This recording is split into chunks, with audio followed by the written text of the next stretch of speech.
Hey everybody, welcome to Office Hours FM. I'm your host Carrie Dills, and I have a feeling that this might turn out to be episode 71A. We were experiencing some difficulties getting Amanda's Google Plus was not behaving, is sort of the long and short of that. But anyways, Amanda may pop in here in a second, but if she doesn't, I will reschedule her because I'm really excited about today's interview and the things that Amanda had to show us. So if that doesn't happen today, I promise you it will happen in the future. But until then, welcome. Thank you to those of you who are tuning in live. I apologize for making you wait. So let's just shoot the bull for a second. Let me tell you what's going on. And yeah, and it'll be oddly one-sided until you start tweeting questions to hashtag OfficeFM. And then we can get rolling. I am at your service. So I attended a conference called the Podcast Movement this weekend. It was held in downtown Fort Worth, which is where I live. So I had zero excuse to not attend this conference. And it was awesome. There were probably about 1,000 people there. I got to meet some fantastic folks and a couple of other WordPress podcasters, but for the most part, it was so very different from a WordCamp because most people, even though they might use WordPress, that has nothing to do with their jobs. They are realtors. They are, oh goodness, what they do animal rescue. I mean, just all over the board what these people do podcasting about. Anyhow, I got to meet my hero, Pat Flynn of the Smart Passive Income podcast. If you have not checked that out, it is really, really worth worth a check out. Also, well, sorry, I just got distracted by Twitter. Hi, Carissa. Thanks for the tweet there. So I got to meet Pat Flynn. I got to hear from some other folks and got some good ideas of things that maybe I could try out on the podcast. So I was thinking about doing now that we're 70 and 1/4 episodes in, I thought it might be fun to go back, do a recap of favorite, do a top 10 officehours.fm and kind of maybe re-release that as same podcast, but just package it in a way that people who are new to the show could just maybe listen to those 10 episodes and get a good feel for what the show's about. Anyhow, if you have a favorite episode of the show, I would love to hear which one it is, and you can do that, a little hashtag OfficeFM. All right, so Devinder, thank you for your question. He is asking, how is my development workflow course going? Any insights? Thank you for that, and let me back up the bus in case folks haven't heard about it yet. I'm currently working on a WordPress developer workflow webinar series. Say that after you've been drinking. And it's going to be a 3-part series starting next Tuesday with me and Mika Epstein. You may know her as Ipstenu, going over a WordPress development workflow from start to finish. So we'll be starting with spinning up a site for local development using desktop server, putting that project or that site under version control, getting working with Grunt and Sass and some other fun JavaScript or tools that we can use with Grunt, and then finally push the site live. And then the most exciting part will be actually going back, making edits, and then pushing them live again. So in other words, keeping your local site synced with your live site. So really excited to be able to highlight that. And I know that there are a bajillion different workflows out there, so I can't say that mine or Mika's is the best. It's just mine. So anyways, I think if for folks that don't have a good conceptual overview of what a workflow looks like, I think that this will kind of help drop the puzzle pieces into place, as it were. Woo, I'm talking a lot. I usually have other people doing half the talking. Anyhow, so thank you for asking about that. If you want to check out more information, you can go to wpdevelopmentworkflow.com. It is They're live webinars, but if you can't make it live for some reason, you can just catch the replays. It'll be available for replay for something ridiculous, like a year. You've got plenty of time. So Teresa asked, will your workflow class work for those of us who are clueless about development? That's a really good question. So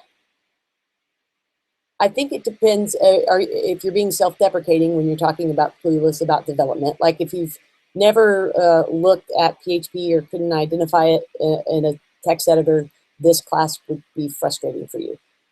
If you've already, let's say that you do child theme customizations for clients, or you've toyed with building your own starter theme, or you always start projects with the same theme, this would be right up your alley, even if you're not super advanced in that department. Anyhow, yeah, I hope that answers your question. Design TLC, thank you. I'm glad you're looking forward to the webinar series. I am too. I'm actually getting on the horn with Mika later to do a dry run of the first one. So to make sure that that technical difficulties like happened today don't actually happen on the live webinar. Let's see, the vendor asks, you seem to be using Rainmaker FM for the WP development workflow course. How has it changed or improved? Also a good question. Actually, yes, it is Rainmaker, and the reason I went with Rainmaker is because I wanted to get that landing page up and in a hurry.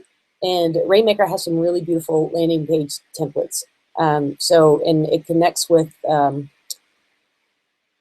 either MailChimp or a Weber. So like in this case, I originally threw up the landing page with a opt-in form that went to a Weber, or excuse me, MailChimp.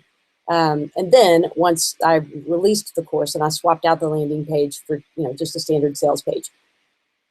Because this is probably not the answer, yeah, I'm just kind of rambling. But anyways, I didn't have SSL installed on that Rainmaker site. So if people actually sign up, they have to go, I redirect them to my store.carrydeals.com, which is HTTPS, say that if you've been drinking. Yes, and the purchase is completed through there. So anyways, that doesn't go back to your question about the Rainmaker features.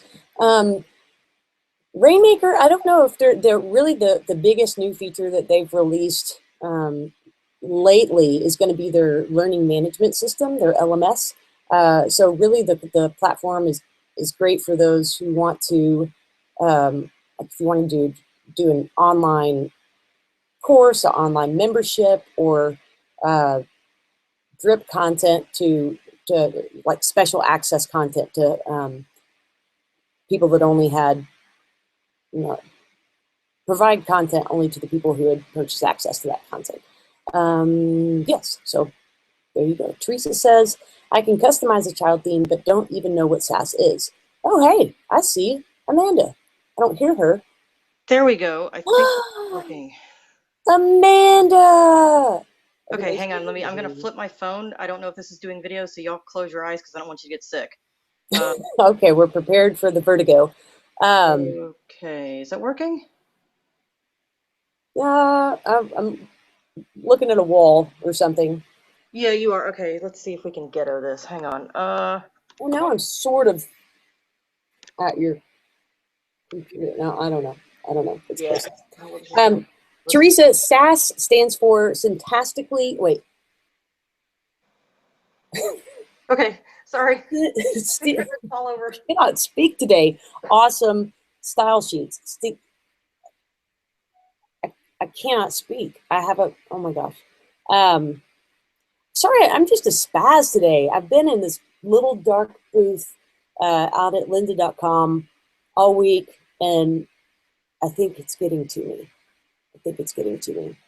Anyways, what Sass is, it's basically a CSS on steroids, where like probably the simplest example I can give was, say you set a variable called blue to a certain hex color or hex code for a color that was bluish. And then every time on your site that you needed to, or your CSS that you needed to use that color, you would just use the variable blue.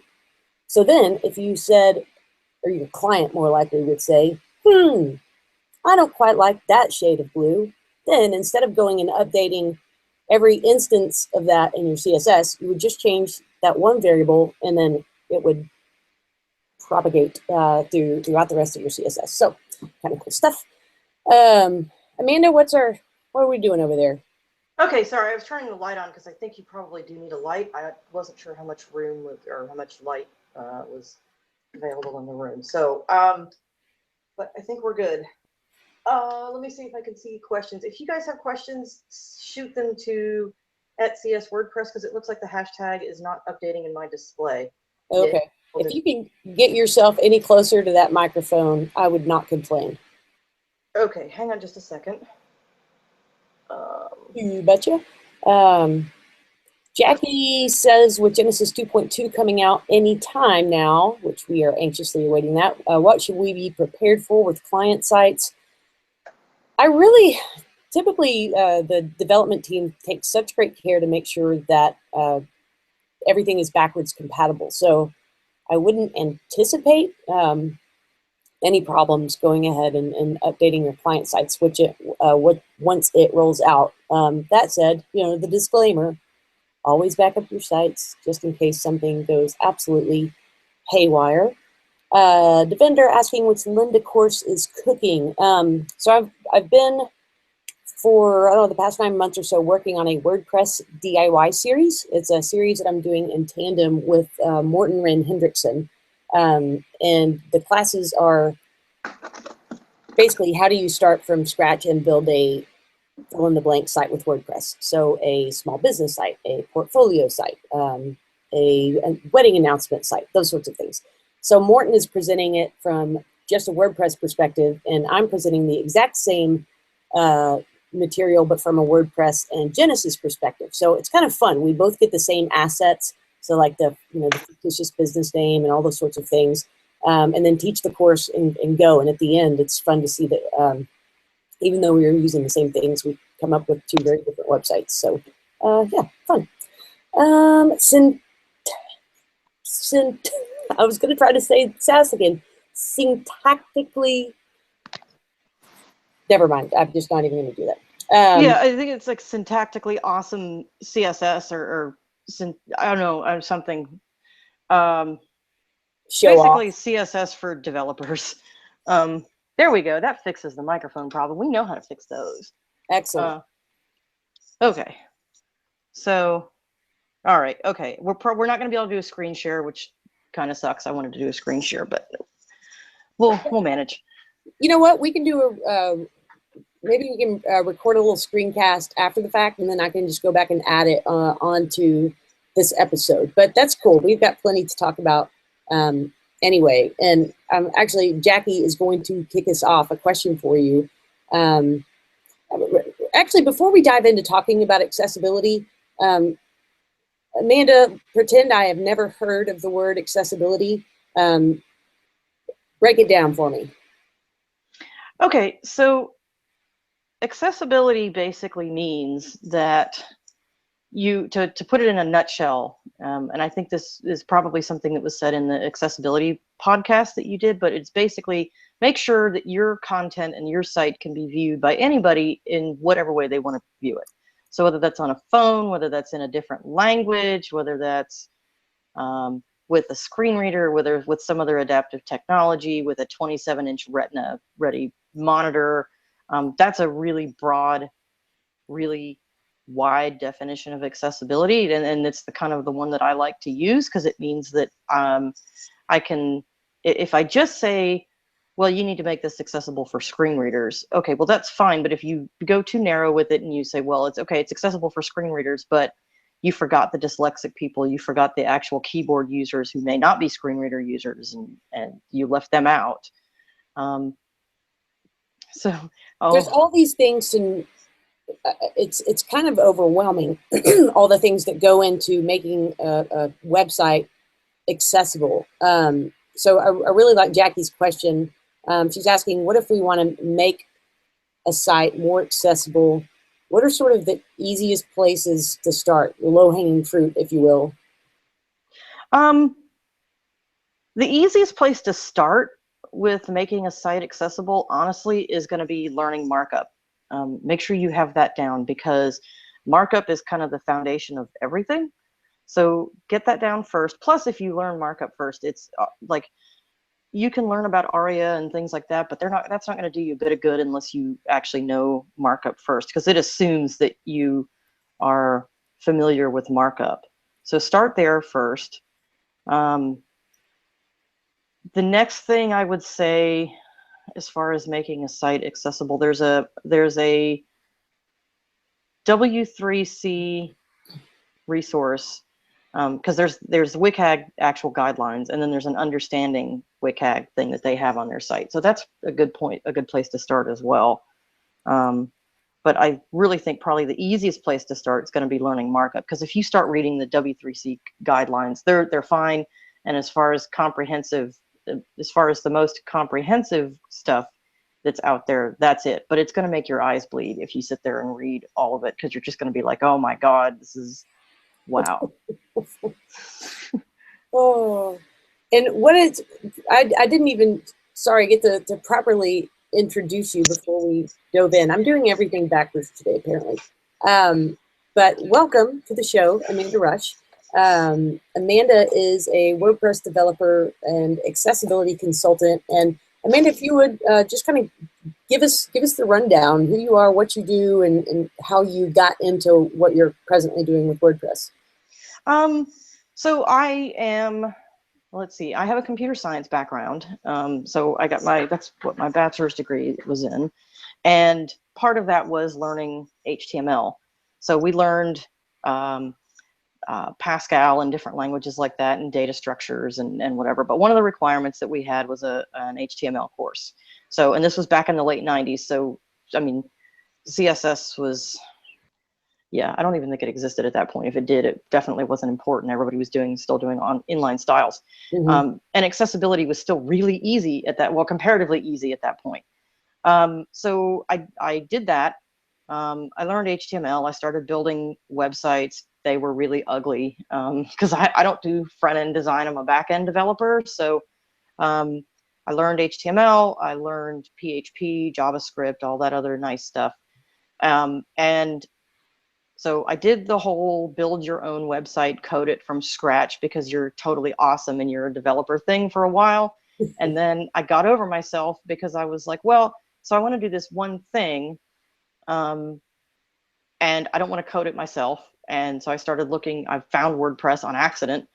I was Googling for the problem I was trying to solve. I was actually using this other blogging platform system thing that I don't even think exists anymore. And I started Googling around, and I was just kind of like, I don't really want to hack your code just to make this one little thing work. So I started Googling, and I found WordPress on accident, and I was like, oh, well, this can't be that hard to install. It's a database and PHP scripts, and because at that time, WordPress didn't have any JavaScript, I don't think. That was back in 2005, so I don't think it had any. If it did, it was very little. So I got it installed, and I started playing with it as a blogger, and was kind of like, oh, well, this is great, and it does what I want it to do. And I sort of hacked on themes, and then I got to a point at work where my job software had become completely inaccessible. So I was basically getting paid to come to work and do nothing, because they were like, well, we can basically, like, you can just leave. We know our software is not accessible, but you know, and we don't know when we're going to make it accessible. We're really sorry about that. And so we could give you a severance package. And I was like, no, you're going to make this accessible, and I'm going to stick around until you do, and you're going to pay me until you do. So I did that, and I hacked on WordPress during the day, and that was kind of my reason for going to work. So for a brief time, I got paid, you know, like $8 an hour to work on WordPress stuff. So I did that, and I worked on themes, but I'm not really a CSS person. I know CSS, but I can't check the CSS and what it does. So I really hate working with CSS. So I was like, okay, well, backend development sounds like it's a really cool idea. Write option screens and make stuff do stuff, and as far as function. And and things like that. So that's kind of what I do with WordPress. And then I worked on, of course, on Utility Pro. But and I will totally work on other people's themes, but I am not going to write a theme from scratch. Never going to happen, because I'd have to literally, when it got to the CSS aspect of it, or Sass or whatever, I'd have to literally get somebody to check it, write a line. Okay, does this visually look okay? No. Okay, let's go back and fix this. Write another line, and it'd be that same process through the whole time. So like, I'll never write a theme from scratch, but I will definitely customize themes as far as function and what the actual, what the markup they generate and stuff like that, what that does. And then I actually end up writing a lot of custom plugins for sites that don't end up in the repo because they're custom one time. That one site's probably going to use it, but nobody else will use it because it's some kind of off the wall custom post type or off the wall functionality that the likelihood that somebody else is going to use is pretty slim.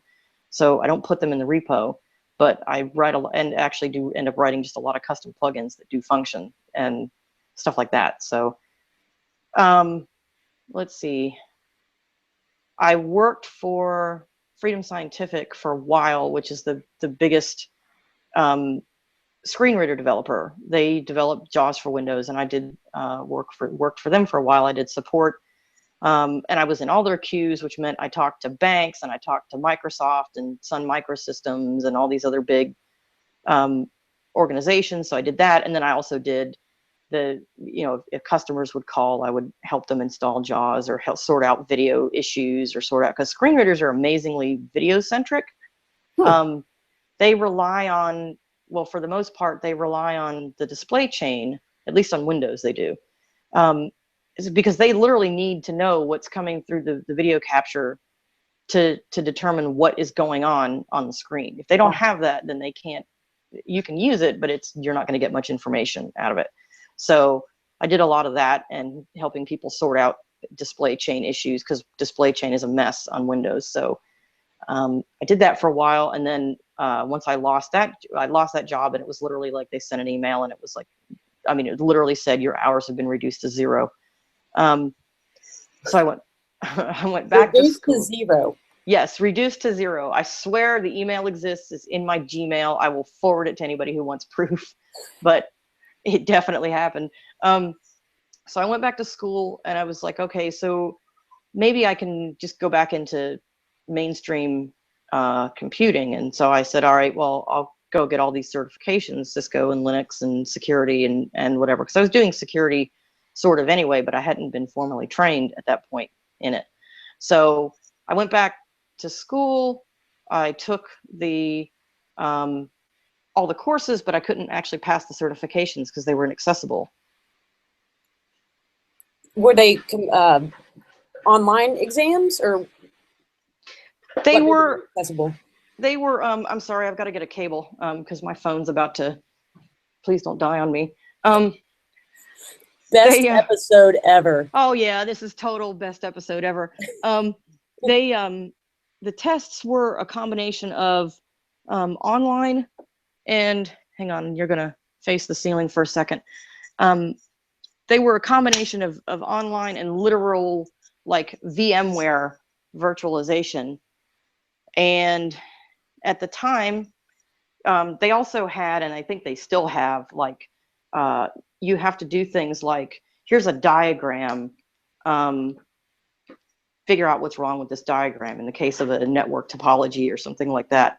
I'll tell you what's wrong with the diagram. It's not accessible. Exactly. And so we are fighting, there's the Cisco Academy for the Vision Impaired, which is where I teach my WordPress course at,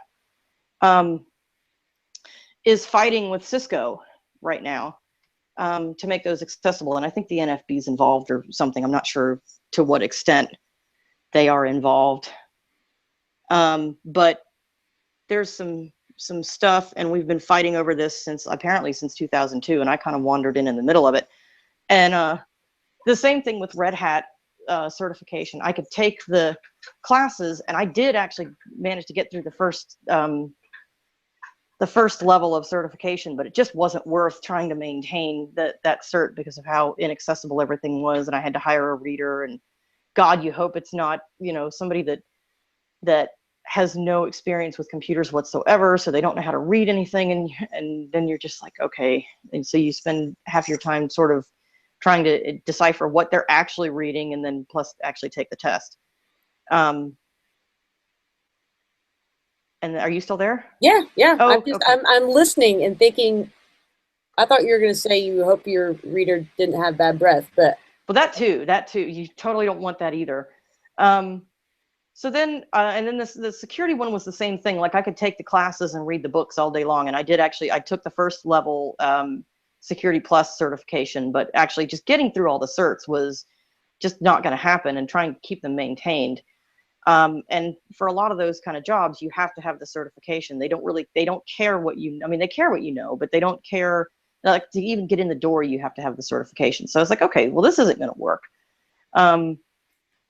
So at that point, I was like, well, maybe I can do this WordPress thing full time. But I really didn't know if anybody else was doing it. I mean, I knew people were building themes, and I'd kind of heard sort of stories and whatever, but I wasn't really sure if I could pull that off. But I was like, well, there's nothing else going, and I'd rather not be part of the 80% unemployment statistic in the blind community. So I was like, well, let's just give this a shot and see what happens. So that's kind of how I got to where I got to where I am. Yeah, that made sense. awesome. Well, I'm glad that you found a home in WordPress, and even more still on the WordPress accessibility team. Yes, I love the WordPress accessibility team, and I'm so glad that it exists. And I stumbled into that too. They had founded that, I think in 2010. I want to say 2010, and I stumbled into it in 2012. I literally found it on accident, and I was like, yay, somebody else wants to make WordPress accessible. So they're great, and I'm really glad that they exist. And I, with Slack being as kind of inaccessible as it is at this point, we just wrote, well, WordPress support actually just wrote some documentation to get an IRC client to work with Slack. So I'm kind of excited to actually get that working and participate more in WordPress accessibility again. Awesome. We've got a question from Jackie for you. Can you talk about the plugins? She's asking that help Genesis and how those changes will affect Genesis 2.2. So say, for example, you've got Rian's Genesis Accessible plugin installed, and you update to Genesis 2.2, will that then nullify some of the functionality? Is this question making sense? Yeah. What's going to happen with Genesis 2.2 and the accessibility with Genesis 2.2 is actually that in order for you to make a child theme more accessible, you have to actually make the function calls. So there's one for headings, there's one for menu, for the navigation menu, there's one for skip links, and there's another one, I can't remember what it is. Sorry about that. You know what? I'm completely drawing a blank on what that third one is. I think it might be the read more, but I'm not sure. But as far as what it's going to actually do to your current sites, unless you make those function calls in your child themes, or unless you're using Utility Pro, hint, hint, go get it, you're not actually going to be able to take advantage of those accessibility features. So to answer your question, like Genesis 2.0, it's either your question or it was somebody else's.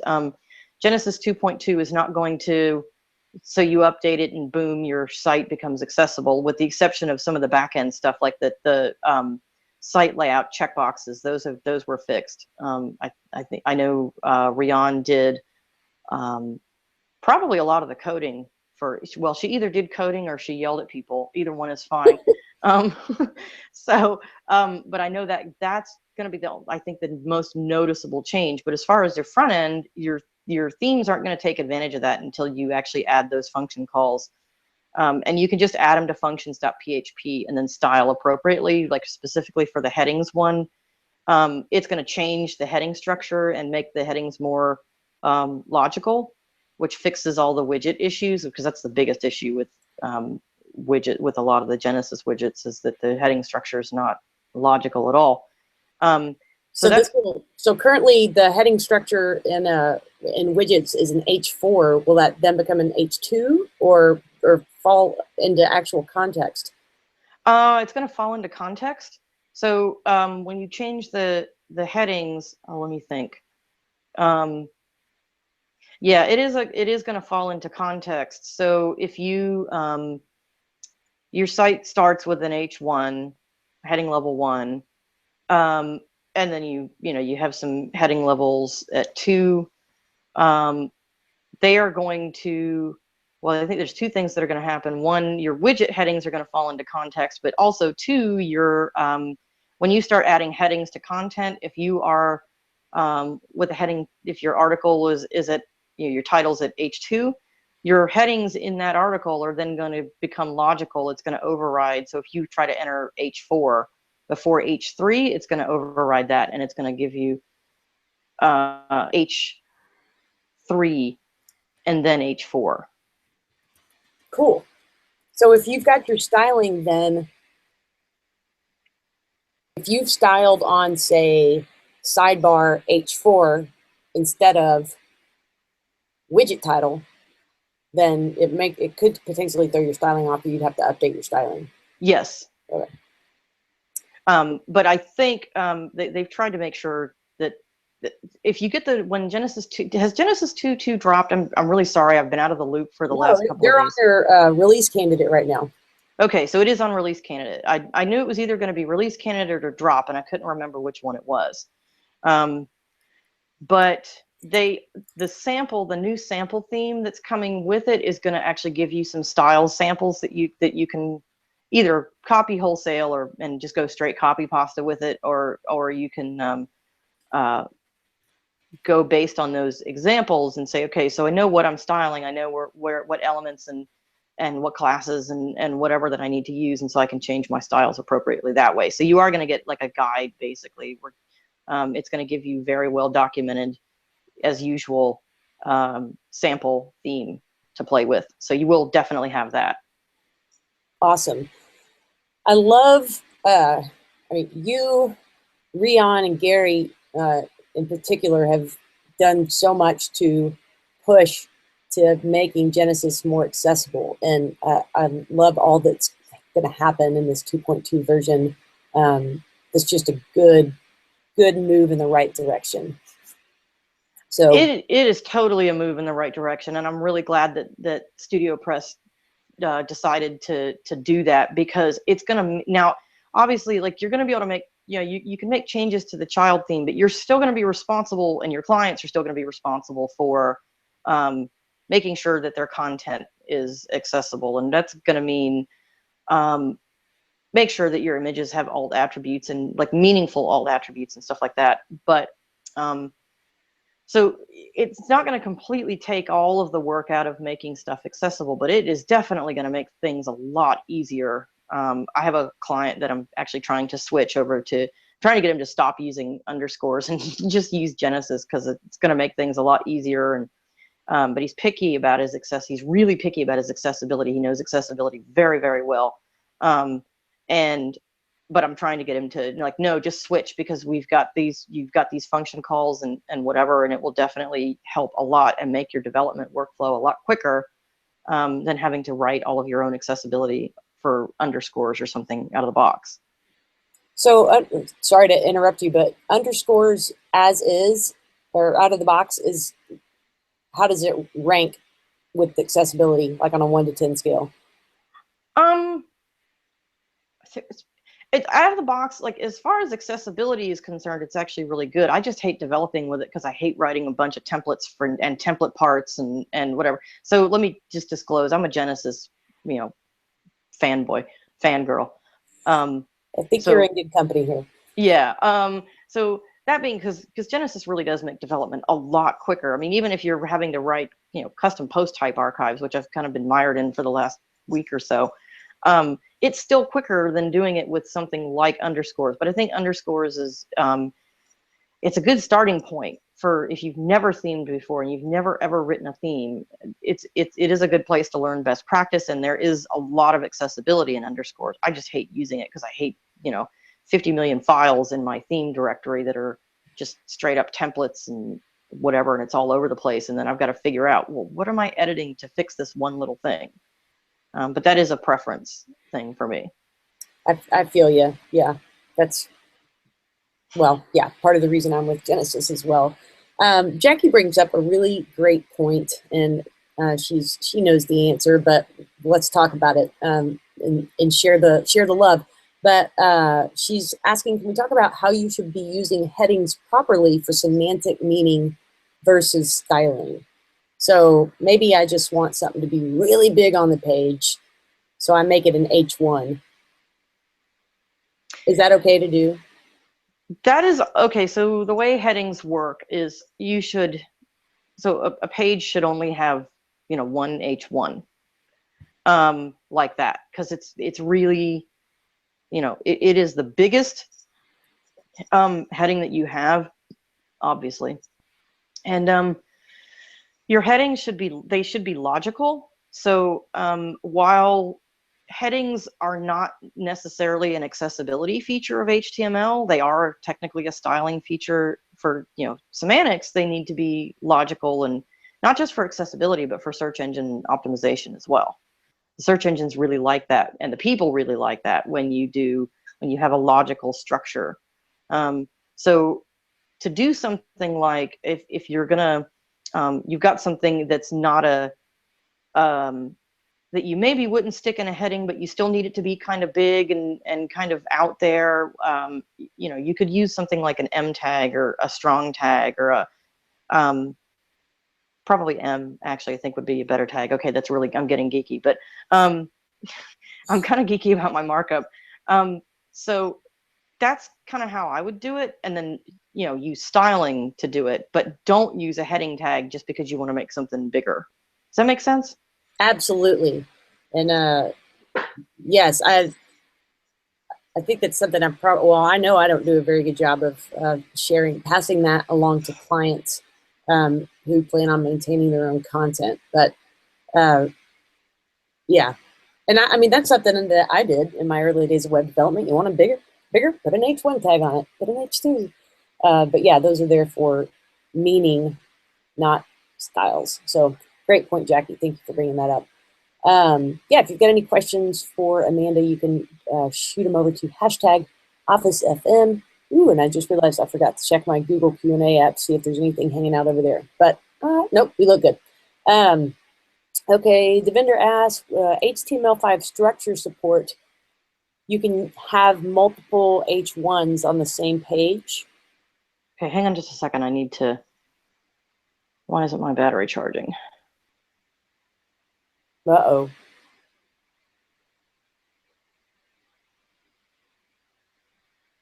Oh, okay, there it goes. Oh, now we are getting the ceiling. Woo! Oh, I'm so sorry about that, you guys. Oh, that's all right. I mean, it's a lovely ceiling. Yeah, okay, there we go. Oh, no, it's just a ceiling. It needs a ceiling fan, actually. I need to go buy a ceiling fan and get it actually put in with a string, little thing that's long enough for short people. I'm about whatever, 5'3", 5'4", somewhere in there. So like doing things like, oh, hey, let's put the pull thing right up near the ceiling fan blade and let the blind person like feel around and try to not hit the blade and find the string. That's not cool. So anyway, so I need to go do that. But yeah, what was Davender?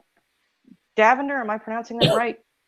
I say it Devender, but I don't know. Devender, you can tweet about where the pronunciation or the emphasis on your name goes. So we wrote a post a while back about disabling multiple H1 tags and Genesis HTML5 themes. What's the story on that? As far as I know, I think that is going to be the case, that they are going to be disabled. But do not quote me on that, because I tend to not use multiple H1s anyway. Mm-hmm. Just because I'll use headings, and obviously I think they're necessary, but I'll try to not use a heading for the sake of a heading, if that makes sense. Mm-hmm. So, but I think it is, yeah, they're going to disable multiple heading level H1s. And then they are going to, as long as you've done the accessibility calls, as long as you've added those to your functions, and it's like add theme support something. So as long as you do those, you're going to get like the semantic heading structure, and it will disable multiple H1s on the page. And it will disable on a single page, you'll have H1 for the top. If you've put that in. No, actually, let me take that back, guys. I think it's going to give you, it's not going to do, how now it does the site title and the tagline, and those are headings. I think those might have actually been taken away, but I need to double check that. Oh. Well, pre-HTML5 support, like if you go look at the original or go look at Genesis source code that's outputting that site title area, there was a conditional in there that just said if you're on the home page, throw an H1 on it. If you're on any other page in the site, throw a paragraph or a div. I can't remember what it was now. So interesting that it was that way. And then with HTML5 support, that got axed. So hopefully maybe that is coming back with this update or with accessibility support added. Yeah, I think that is coming back. It's either coming back or I dug through Genesis code and took it out or put it back. I don't know. I've done so many customizations with, rip a function out of Genesis itself, stick it in a child theme, and because a lot of times there will be things like where Genesis will do something with like post format images. That's a weird function. In HTML5, in the HTML5 markup, it adds back like the title and a bunch of other stuff. Well, I don't actually want it doing that. I just want it to give me the actual post format image, and then the surrounding markup. So I think I know I've customized that one in child themes that are using post formats, because I did actually. I got Utility Pros. I figured out where my post formats bug was, so I've been playing around with that and figuring out, how can I get it to support post formats and do the markup and the metadata and stuff like that the way I wanted to do it. So I found that out the other day with the post format images function. But I do think that's as far as the HTML5 markup in Genesis. I think they are actually they're trying to make sure that you don't use the heading level 1 for something like just a site title, because it's probably not, that site title is probably not something that you really think is that important, and or not important enough to get an H1 anyway. It's important, but it's not H1 status important, if that makes sense. Absolutely does.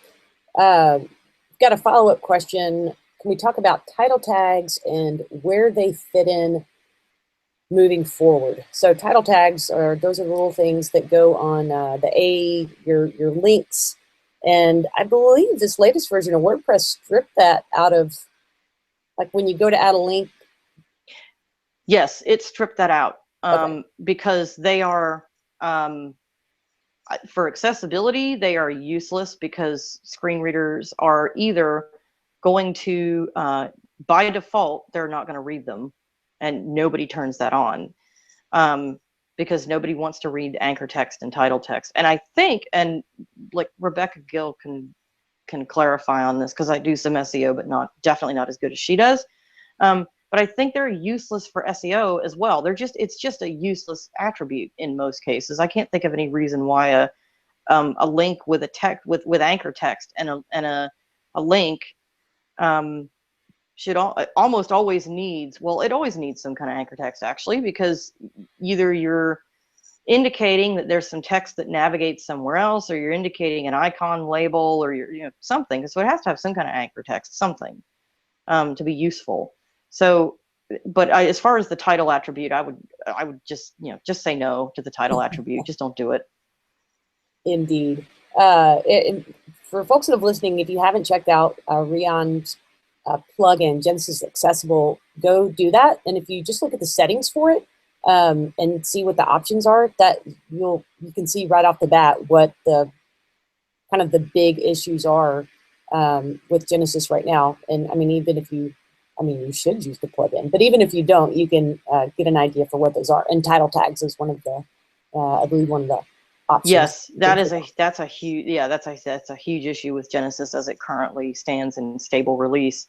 But yeah, just don't do it. Just don't use the title attribute. I don't even think I can think of any kind of an outlier case. I'm not going to say that they don't exist. I mean, there's always some exception to every rule, but as a general rule, no, just don't use it. Use anchor text like you should, and make sure it's contextual, as contextual as possible, etc. If you're using icon fonts, make sure it's got anchor text to go along with it. Standard kind of stuff like that. But I would almost just say don't use the title attribute.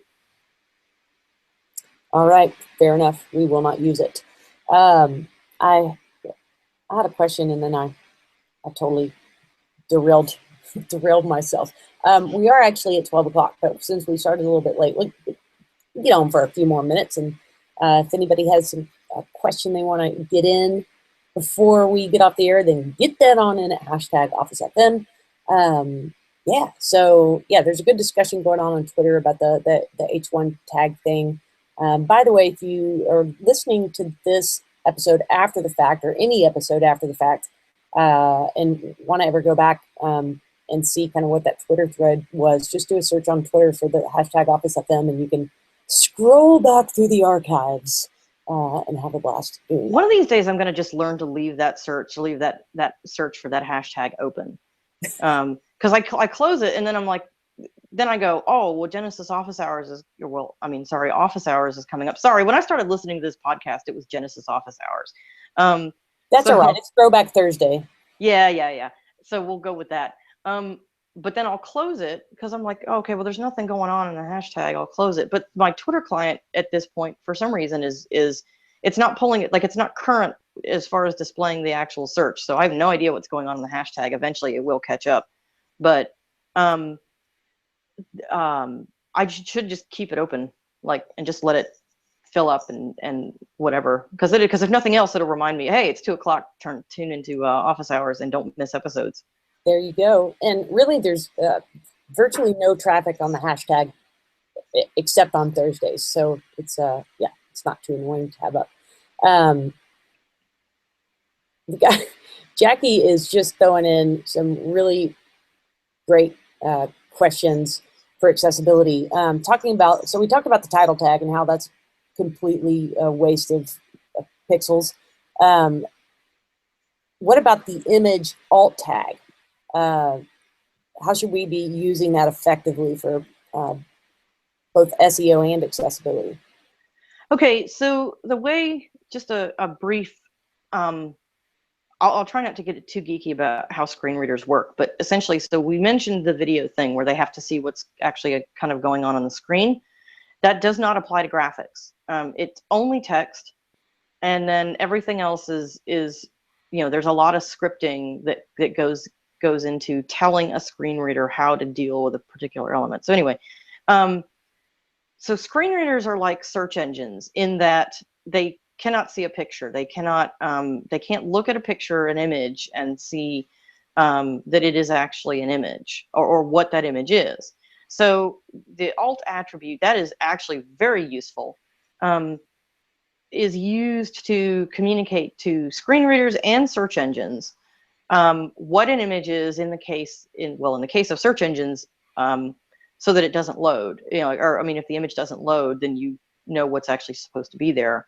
And then for search engines, it just tells Google what that image actually is, what's in there, because Google can't see what's in your image either. So the trick to the alt attribute is that it needs to be meaningful. So WordPress does this thing where if you don't provide an alt attribute, it's going to try to pull it from the file name, which is almost always useless because your file, especially like let's say you take a picture with your phone and you're going to post that picture. Well, your phone's going to give your images weird names. And it could be a date, timestamp, or something psycho like that, or something completely off the wall where it's just a bunch of numbers. And so WordPress is going to try, if the alt attribute is not present, it's going to try to grab that and put that in the alt attribute. And if you want to make sure that that the search engines know what your pictures are, and that I know what your pictures are, because I actually like pictures. I like to look at people's photo blogs and hope that they've attributed their pictures, and so I know what's in them, because I actually do like pictures and playing with photos and things like that. So I'll look at people's photo blogs to see, hey, so that picture or whatever of the really nice sunset that you took, did you alt attribute that so I know what it is, or is it just a picture with crazy numbers because you didn't? So if you're writing content and you're adding images, and you should always add images to your content just because people like pretty things, make sure that when you add that image that you include an alt attribute that's meaningful. Like, okay, if it's a selfie or something, I don't know, Carrie sitting at her desk, or Carrie playing with a dog, or something like that. Something that's going to be meaningful outside of actually being able to look at that image. So, and then if it's like an infographic, in that case, you'd want to do infographic of something, but you don't want to put everything that's in the infographic in the alt attribute. In that case, you want to do like your alt attribute would be something like infographic of whatever your infographic is on. And then alternatively, underneath that infographic, you'd want to explain what's actually going on in the infographic itself. So, or if you're making a list, I'm going to pick on Chris Lemma for a minute because he's actually done this. And plus he writes all the time. So it's a good example for how are you going to do this when you're writing content on a daily basis. If you're going to do something like do an image of a list, like maybe, I don't know, you've written a list of stuff but you wrote it on a piece of paper. So you're like, well, I'll just take a picture of this piece of paper and they can read the text in the image. Well, no, that's actually not a good idea, because you don't want to put all the text in your alt attribute, because it's just going to be ridiculously long. Yeah, it's just going to, the screen reader is just going to go graphic, graphic, graphic, graphic, something for lines and lines of text, which is annoying. Long desk is another one, but that one's got limited support as far as screen readers and browsers, and we just get into a big huge mess about which browser supports what. But anyway, long desk is not something like it would like theoretically be a good idea, but it's just not really well supported.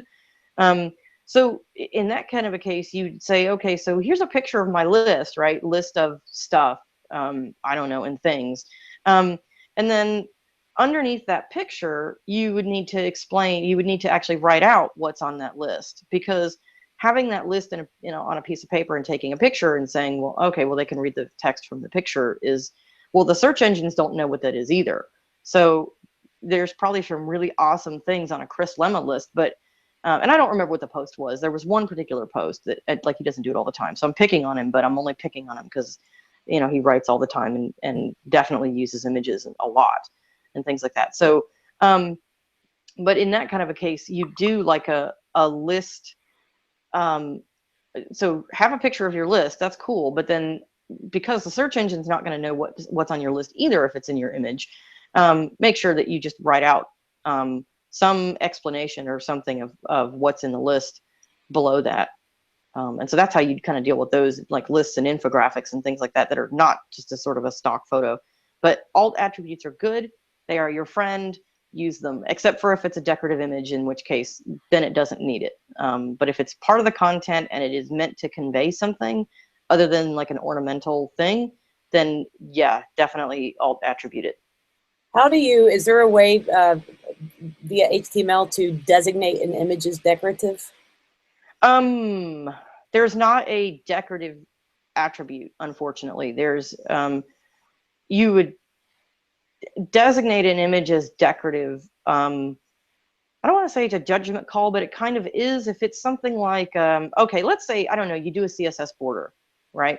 And you're doing like CSS3 sort of art kind of things, decorative sort of ornamental things that you might do in a border, right? If, let's say you were actually using a file for that, or no, actually, I got a better idea. Let's say you're using a background image, right? So themes like Utility Pro, and there's a bunch of the other Genesis ones that give you background image support, right? That's a decorative image, and it's not really meant to convey anything that is sort of important to the content. It's just it's there for decoration, right? It's there because it looks pretty and it makes your site look pretty and whatever. So that kind of an image doesn't need an alt attribute, and it won't take it. Like if you try to, you can, if you're going to do like background image in through your media editor, the themes won't even display an alt attribute. They just don't, because it's just a purely decorative image at that point. So I think that's probably the best example of decorative versus non-decorative. Yeah, that's a great example. So the lessons we have learned today: title tags, bad; alt tags, yay! Yes. So you can go forth and implement those things. We're going to take one last question from the vendor, and just zooming out to the broader business world. He asked, corporate clients versus small businesses, who is embracing an accessible online presence faster?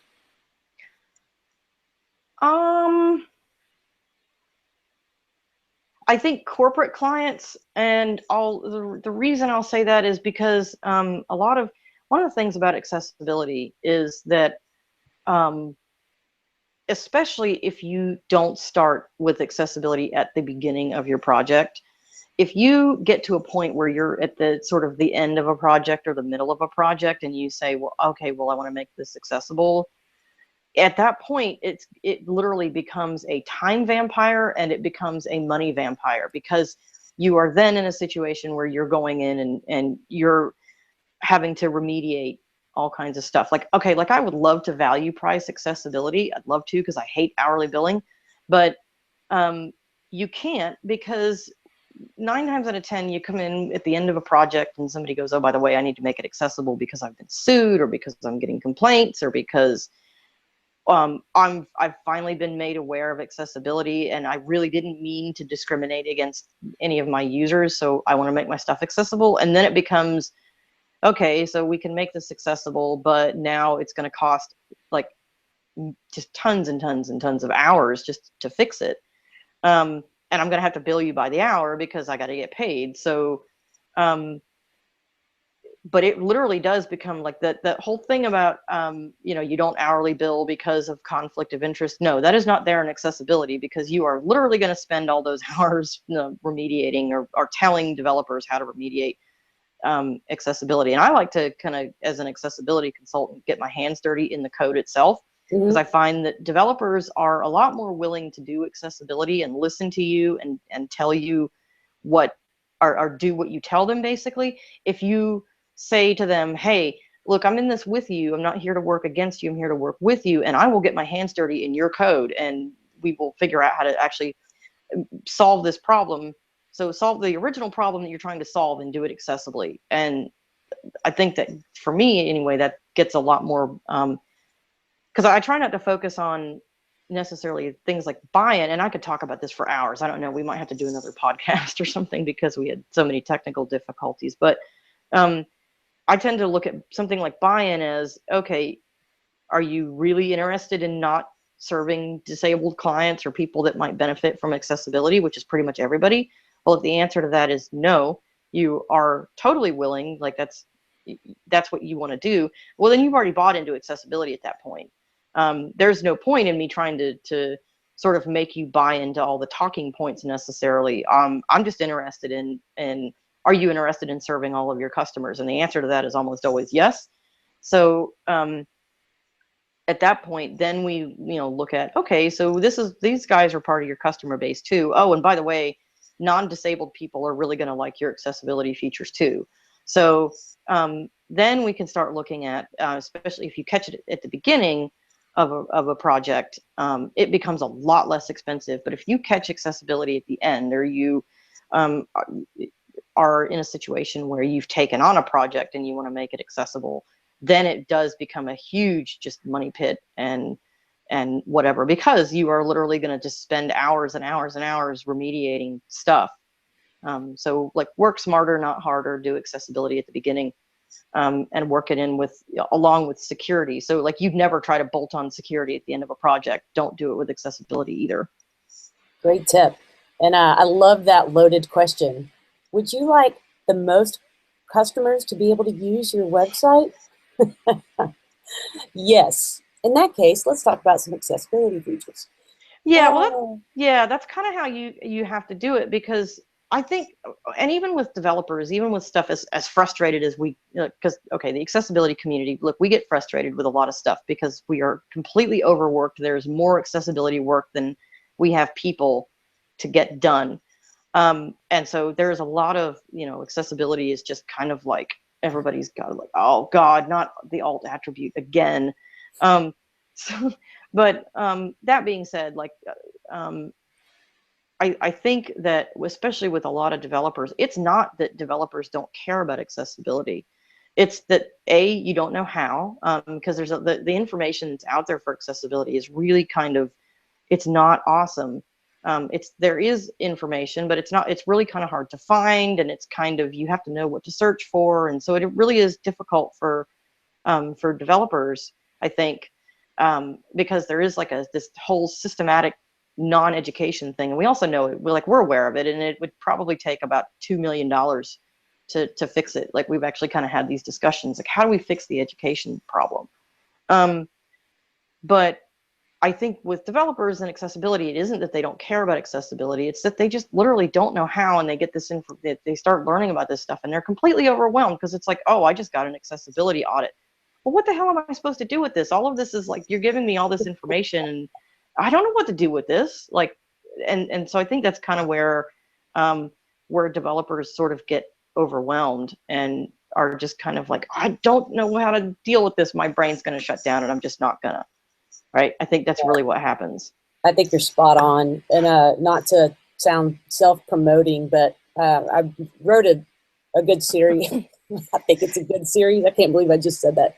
I wrote a series on web accessibility that's geared for developers over at my site, carriedills.com.